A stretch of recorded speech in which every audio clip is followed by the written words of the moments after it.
Imaginatzen duzu familiaren gandik betiko banandu behar izatea.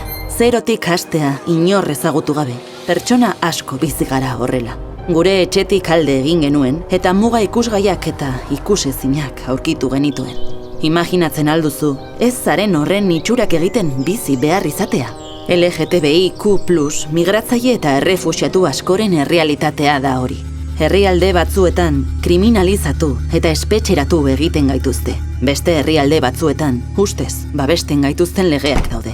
Baina nor garen erakusten ezin gara aske bizi. Ikusten nauzu? Ikusten gaituzu? Elkar ikusten dugu? Guztiok daukagu eskubidea. Seguru eta maitatua sentiaraziko gaituen etxe batean bizitzeko.